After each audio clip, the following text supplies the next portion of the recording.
In the year 2000, around 35% of Indian youth were unemployed. By 2022, the number almost doubled. 83% of the jobless workforce in India is under 34 years of age. So most of the unemployed people are young. And this is worrying because India's young population is seen as a national asset. Unemployment దేశంలో ఉన్న అతిపెద్ద ప్రాబ్లంగా unemployment గురించి చెప్తుంటారు. కానీ ఇంతకంటే దారుణమైన అతిపెద్ద problem ఇంకొకటి ఉంది. దీని గురించి ఎవరు కూడా డిస్కస్ చేయట్లేదు. అదే అన్ఎంప్లాయబిలిటీ. అంటే దేశంలోని యూత్లో జాబ్ చేయడానికి కావాల్సిన స్కిల్స్ లేకపోవడం. మన ఇండియాలో చాలా యంగ్ పాపులేషన్ ఉంది. దీంతో ఇండియా ఒక ఎకానమిక్ సూపర్ పవర్గా మారబోతుందని చాలా ఆర్టికల్స్ చెప్పాయి. కానీ ఇదంతా వన్ సైడ్ మాత్రమే. దేశంలో గ్రాడ్యుయేట్స్ అయిన వారిలో 80% జాబ్ లేకుండా ఉన్నవారే. అలాగే టోటల్ అన్ఎంప్లాయిడ్ పీపుల్లో 83% 34 అంతకంటే తక్కువ ఏజ్ ఉన్నవారే ఉన్నారు. 2000 సంవత్సరంలో కేవలం 35% మాత్రమే అన్ఎంప్లాయిడ్ పీపుల్ ఉంటే 2024 వచ్చేసరికి ఆ నెంబర్ 65%కి రీచ్ అయింది. ఎవరి వల్ల ఇండియా ఎకానమిక్ సూపర్ పవర్గా మారుతుందని అనుకుంటున్నారో వాళ్ళే అన్ఎంప్లాయిడ్గా ఉన్నారు. ఎవ్రీ ఇయర్ 1 కోటి కంటే ఎక్కువ స్టూడెంట్స్ గ్రాడ్యుయేట్స్ అయ్యి బయటకు వస్తున్నారు. అందులో సగం వరకు జాబ్ చేయడానికి కావాల్సిన మినిమం స్కిల్స్ కూడా ఉండట్లేదు. అంటే అన్ఎంప్లాయబుల్గా ఉంటున్నారు. టీసీఎస్ తమ కంపెనీలో 80,000 వరకు వేకెన్సీస్ ఉన్నాయని, కానీ ఈ స్కిల్ గ్యాప్ వల్ల ఫిల్ చేయలేకపోతున్నట్టు అనౌన్స్ చేశారు. సో ఇండియాలో ఉన్న ఈ అన్ఎంప్లాయబుల్ పాపులేషన్ అంటే గ్రాడ్యుయేట్స్ అయి ఉండి కూడా జాబ్ చేయడానికి స్కిల్ లేని వాళ్ళ సంఖ్య ఎందుకు పెరుగుతుంది? అన్ఎంప్లాయ్మెంట్ కంటే అన్ఎంప్లాయబిలిటీ అనేది ఎందుకంత సీరియస్ ఇష్యూ అనేది ఈ వీడియోలో క్లియర్ కట్గా తెలుసుకుందాం. Friends, this is Ashok. మీరు చూస్తున్నది అశోక్ కుమార్ ఫ్యాక్ట్స్. ముందు మనం అన్ఎంప్లాయ్మెంట్కి అన్ఎంప్లాయబిలిటీకి గల తేడా ఏంటో చూద్దాం. మీరు గ్రాడ్యుయేట్స్ అయి ఉండి జాబ్ చేయడం గల స్కిల్స్ మీకు ఉన్నా కూడా మార్కెట్లో జాబ్స్ లేకపోతే దాన్ని అన్ఎంప్లాయ్మెంట్ అంటారు. ఇక అన్ఎంప్లాయబిలిటీ అంటే కంపెనీస్లో వేకెన్సీస్ ఉన్నాయి, చాలామంది ఇంటర్వ్యూస్కి వచ్చారు, కానీ కంపెనీ మిమ్మల్ని సెలెక్ట్ చేయలేదు because of lack of skills. అంటే ఆ జాబ్ చేయడానికి కావాల్సిన స్కిల్స్ మీ వద్ద లేవని అర్థం. దీన్నే అన్ఎంప్లాయబిలిటీ అంటారు. ఇండియాలో అన్ఎంప్లాయబిలిటీ చాలా పెరుగుతుంది. ఎంతలా పెరుగుతుందంటే ఇండియాలో చాలామంది యూత్కి అసలు మోడర్న్ స్కిల్స్ రావడం కంటే మోడర్న్ స్కిల్స్ అంటే ఏంటో కూడా తెలియదు. రూరల్ ఇండియాలో 80% యూత్కి మోడర్న్ స్కిల్స్పై మినిమం నాలెడ్జ్ కూడా లేదు. ముఖ్యంగా ఇండియాలో 80% యూత్ ఇంజనీర్సే. వీరికి కొత్త టెక్నాలజీ గురించి మినిమం నాలెడ్జ్ కూడా లేదు. చాలామంది ఇంజనీర్స్ అసలు ఇంజనీరింగ్ జాబ్ చేయట్లేదు. ఒకవేళ చేస్తున్నా వారికి ఆ ఫీల్డ్లో ఉన్న స్కిల్స్పై ట్రైన్ చేయబడి లేరు. ప్రతి సంవత్సరం 1 కోటి కంటే ఎక్కువ మంది స్టూడెంట్స్ గ్రాడ్యుయేట్స్ అవుతున్నారు. అందులో 33% ఆర్ట్స్, 14% కామర్స్ స్టూడెంట్స్, అంటే దాదాపు 50% అన్నట్టు. సో దేశంలో ఉన్న చాలా జాబ్స్ అన్నిటికీ మినిమం టెక్నికల్ స్కిల్స్ అవసరం. So e commerce, arts students technical జాబ్స్కి ఫిట్ అవ్వరు. సో వీళ్ళ దగ్గర ఉన్న మెయిన్ ఆప్షన్ గవర్నమెంట్ జాబ్స్కి ప్రిపేర్ అవ్వడం లేదా ఏదైనా ప్రైవేట్ కంపెనీలో జాబ్ చేయడం. ఒకవేళ గవర్నమెంట్ జాబ్స్కి ప్రిపేర్ అయినా కూడా అందులో వేకెన్సీస్ లిమిటెడ్గానే ఉంటాయి. ఈ మధ్య పేపర్ లీక్స్ వంటి ఇష్యూస్ జరుగుతున్నాయి. ప్రైవేటైజేషన్ కారణంగా గవర్నమెంట్ ఉద్యోగాల సంఖ్య కూడా తగ్గుతుంది. దీనివల్ల వీళ్ళంతా డిప్రెషన్కి లోనవుతున్నారు. ఇక ఇంకొక వైపు ఇంజనీరింగ్ స్టూడెంట్స్ ఏమో ప్రతి సంవత్సరం 15 లక్షల మంది గ్రాడ్యుయేట్స్ అవుతున్నారు. ప్రతి 10 మందిలో కేవలం 1 మాత్రమే ఇంజనీరింగ్ జాబ్ దొరుకుతుంది. మిగతా 9 మంది ఖాళీగా ఉంటున్నారు. దీనికి రీజన్ ఏంటంటే ఇందులో 60% స్టూడెంట్స్ బీటెక్ని అతి కష్టంగా పాస్ అవుతున్నారు. వీళ్లకు మోడర్న్ టెక్నాలజీ మీద పనిచేయడం రాదు. ఇక నెక్స్ట్ ఎంబీఏ చేస్తున్న వాళ్ళ పరిస్థితి మరీ దారుణంగా ఉంది. ఎంబీఏ చేసిన 93% స్టూడెంట్స్కి కంపెనీస్ జాబ్ ఇవ్వట్లేదు. ఎందుకంటే వీళ్ళు ఏ కాలేజీలో అయితే గ్రాడ్యుయేషన్ కంప్లీట్ చేశారో అందులో నేర్పించిన స్కిల్స్ 20 సంవత్సరాలకు ముందు నేర్పించినవి కనుక. దేశంలో ఇండస్ట్రీస్ ముందుకు వెళ్తుంటే మన దేశంలోని కాలేజీల్లో నేర్పించే స్కిల్స్ మాత్రం 20 సంవత్సరాలకు వెనుకబడి ఉన్నాయి. దీనివల్ల దేశంలో అన్ఎంప్లాయబిలిటీ పెరుగుతుంది. అందువల్ల ఇండియన్ స్టూడెంట్స్ ఇండస్ట్రీలోని నీడ్స్కి సరిపోక అన్ఎంప్లాయీస్గా మిగిలిపోతున్నారు. సో ఈ అన్ఎంప్లాయబిలిటీ అనేది స్టూడెంట్స్కి మాత్రమే కాకుండా ప్రజెంట్ వర్క్ చేస్తున్న ఎంప్లాయీస్ కూడా టైంకి తగ్గట్టు అప్డేట్ అవ్వకపోతే వీళ్ళను కూడా కంపెనీస్ ఫైర్ చేస్తున్నాయి. ఫర్ ఎగ్జాంపుల్ గ్రాడ్యుయేషన్ అయ్యాక ఆ టైంలో నేర్చుకున్న స్కిల్స్ ప్రకారం జాబ్ పొందిన వాళ్ళు ఆ స్కిల్స్ మీదే డైలీ టాస్కులు చేస్తూ ఉంటారు. ఒక లెవెల్ తర్వాత అంటే పెళ్ళై పిల్లలు అయ్యాక వాళ్ళని వాళ్ళు స్కిల్స్ అప్డేట్ చేసుకోవడం మానేస్తారు. మినిమం ఇంట్రెస్ట్ కూడా చాలా మంది ఉండదు. సో ఇలాంటి వాళ్ళపైనే కంపెనీస్ ఫోకస్ చేసి ఫస్ట్ ప్రమోషన్ ఇవ్వడం ఆపేస్తాయి. ఆ తర్వాత వీళ్ళకు కంపెనీ స్విచ్ అవ్వడం ఇబ్బందికరంగా మారుతుంది. ఇంకొన్నాళ్లకు కంపెనీల జూనియర్స్ అతి తక్కువ శాలరీకే వీళ్ళకంటే కొంచెం బెటర్ స్కిల్స్తో వర్క్ చేయడం ప్రారంభిస్తారు. సో తక్కువ శాలరీస్కే ఎక్కువ స్కిల్స్ ఉన్న జూనియర్స్ దొరకడం వల్ల కంపెనీస్ వీళ్ళని తీసేయడానికి కూడా రెడీ అవుతాయి. 35 to 45 ఏజ్లో వీళ్ళు స్కిల్స్ అప్డేట్ చేసుకోలేక కంపెనీస్ ఫైర్ చేయడం వల్ల ఇండియన్ అన్ఎంప్లాయబుల్ వర్క్ ఫోర్స్లో వీళ్ళు కూడా జాయిన్ అవుతున్నారు. గ్యాలప్ రిపోర్ట్ ప్రకారం ప్రజెంట్ వర్క్ చేస్తున్న ఎంప్లాయీస్లో కేవలం 14% మాత్రమే చేస్తున్న జాబ్లో హ్యాపీగా ఉన్నారు. మిగతా 86% చేస్తున్న జాబ్లో సఫర్ అవుతున్నామని చెప్తున్నారు. అయితే ఈ అన్ఎంప్లాయబిలిటీ అనేది గత 20 నుండి 30 సంవత్సరాల మధ్యలో చాలా పెరిగింది. దీనికి గల రీజన్ గత కొన్ని డెకేడ్స్ నుండి ఎక్కువగా వార్స్ కానీ ఇన్వేజన్స్ కానీ జరగలేదు. దీనివల్ల ప్రజల యొక్క లైఫ్ ఎక్స్పెక్టెన్సీ పెరిగింది. ప్రజల యొక్క ఎడ్యుకేషన్ అకౌంటబిలిటీ పెరిగింది. దానికి తోడు టెక్నాలజీ కూడా చాలా వేగంగా డెవలప్ అవుతూ వస్తుంది.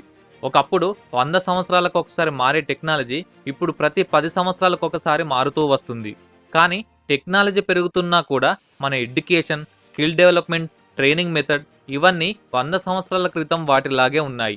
టెక్నాలజీ ఎంత స్పీడ్గా అప్గ్రేడ్ అవుతుందో చెప్పడానికి సింపుల్ ఎగ్జాంపుల్, 30 సంవత్సరాల క్రితం 2G అనేది స్టార్ట్ అయింది.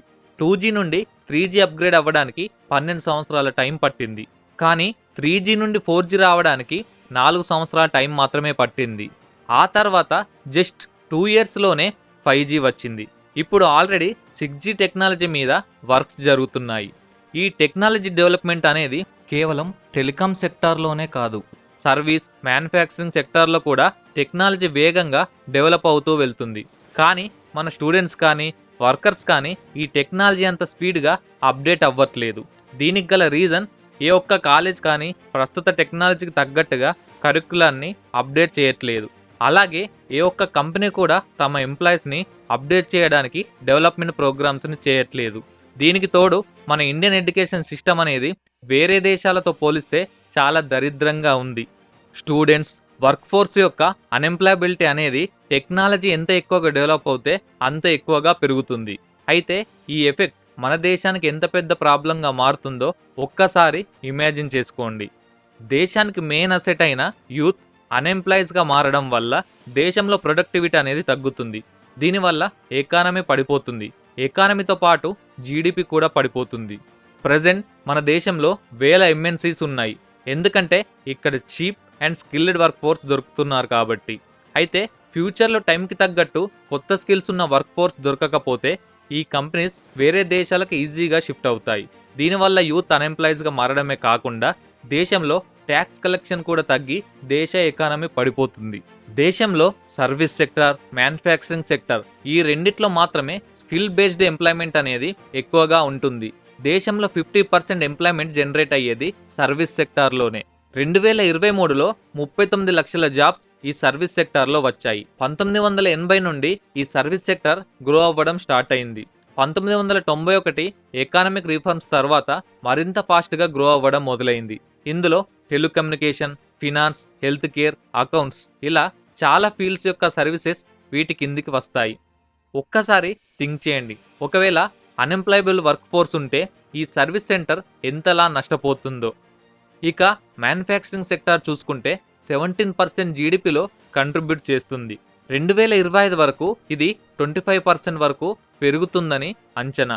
మ్యానుఫ్యాక్చరింగ్ సెక్టార్లో 2,08,00,000 మంది వర్క్ చేస్తున్నారు. యాపిల్, శాంసంగ్ ఇండియాకు వచ్చాయి. కానీ ఇవి సస్టైనబుల్గా ఉండాలంటే మన వర్క్ ఫోర్స్ని కొత్త స్కిల్స్తో ట్రైన్ చేయాలి. లేకపోతే ఇవి వేరే దేశాలకు వెళ్ళిపోతాయి. 2019 నుండి 2021 మధ్యలో చైనా నుండి చాలా కంపెనీస్ బయటకు వచ్చాయి. అవి ఇండియాకి వస్తాయని చాలామంది అనుకున్నారు. కానీ 1-2 మినహాయించి మిగతా కంపెనీలు ఫిలిప్పీన్స్, ఇండోనేషియాకి వెళ్ళిపోయాయి. ఎందుకంటే అక్కడ చీప్ లేబర్ కాస్ట్ అలాగే స్కిల్డ్ వర్క్ ఫోర్స్ ఉండడం వల్ల. మన ఇండియాలో ఈ స్కిల్ వర్క్ ఫోర్స్ లేకపోవడం వల్లే కంపెనీలు ఇతర దేశాలకు వెళ్ళాయి. ఈ అన్ఎంప్లాయబిలిటీని ఓవర్కమ్ చేయాలంటే ఒక 3-4 స్టెప్స్ పైన ఫోకస్ చేస్తే ఇండియా ఈ క్రైసిస్ని అధిగమించవచ్చు. అవేంటంటే 2017లో పిఎం మోడీ గారు స్కిల్ ఇండియా ప్రోగ్రామ్ని లాంచ్ చేశారు. ఇండియాలో యూత్కి న్యూ స్కిల్స్ని నేర్పించి ఇండస్ట్రీలకు అనుగుణంగా తయారు చేయడమే దీని లక్ష్యం. 2023 వరకు 1,30,00,000 మంది ట్రైన్ అయితే అందులో 22 లక్షల మందికి జాబ్స్ వచ్చాయి. అయితే ఈ స్కిల్ ఇండియా ప్రోగ్రాంలో ఉన్న అతిపెద్ద డ్రాబ్యాక్ ఏంటంటే ఇందులో ఉన్న టోటల్ స్కిల్స్ అన్ని కేవలం చిన్న బిజినెస్లకు మాత్రమే చేసుకునేలా యూజ్ అయ్యేటట్టు ఉన్నాయి. ఈ స్కిల్స్తో ఎంఎన్సీలలో లేదా మ్యానుఫ్యాక్చరింగ్ సెక్టార్లో జాబ్స్ దొరకడం దాదాపు అసాధ్యం. దాదాపు ఇప్పుడున్న అన్ని కంపెనీలన్నీ కొత్త టెక్నాలజీతో దూసుకెళ్తున్నాయి. ఎప్పటికప్పుడు టెక్నాలజీస్ని మెరుగుపరుచుకుంటున్నాయి. సో ఇలాంటి అడ్వాన్స్ స్కిల్స్ నేర్పించడానికి ఈ స్కిల్ ఇండియా ప్రోగ్రామ్కి పెట్టే బడ్జెట్ పెంచాల్సి ఉంటుంది. భారీ మొత్తంలో ఎక్స్పర్ట్స్ని రిక్రూట్ చేసుకోవాల్సి ఉంటుంది.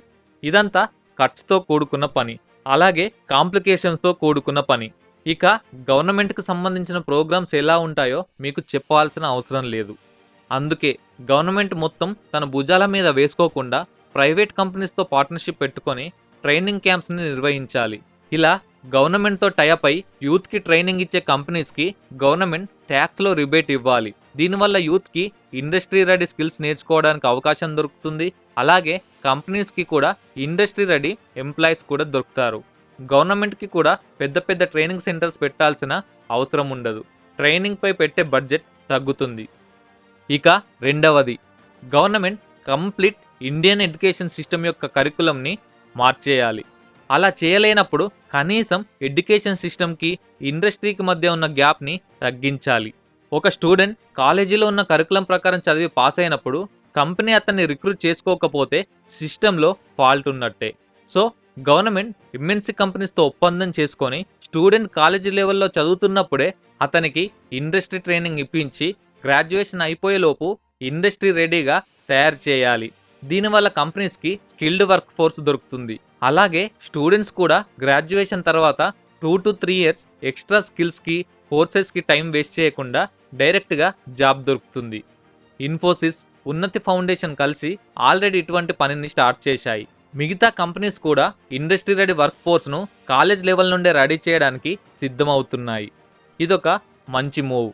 సో నా దృష్టిలో అన్ఎంప్లాయ్మెంట్ కంటే అన్ఎంప్లాయబిలిటీ అనేది ఒక సీరియస్ ఇష్యూ.